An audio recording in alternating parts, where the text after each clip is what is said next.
आम आदमी पार्टीचं operation lotus वगैरे झालं नाही असे पळ काढणारे अनेक नेते प्रत्येक पक्षात असतात.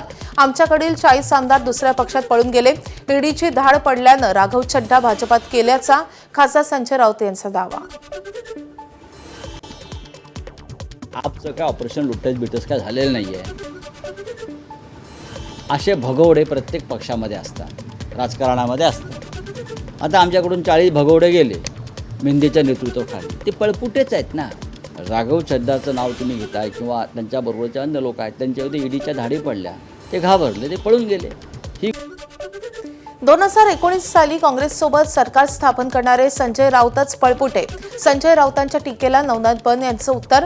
2024 सालच्या विधानसभेत जनतेनं एकनाथ शिंदेंच्या नेतृत्वावर शिक्कामोर्तब केल्याची करून दिली आठवण आणि त्यामुळे गद्दार कोण हे स्पष्ट झाल्याचे बन यांचं मत.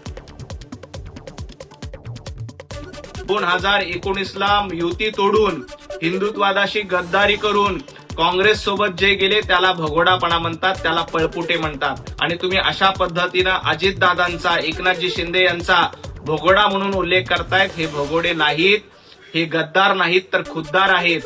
यांनी दाखवून दिलंय की 2024ला जनतेच्या मनामधून, जनतेतून कोण निवडून येऊ शकतं. एबीपी माझा, उघडा डोळे बघा नीट.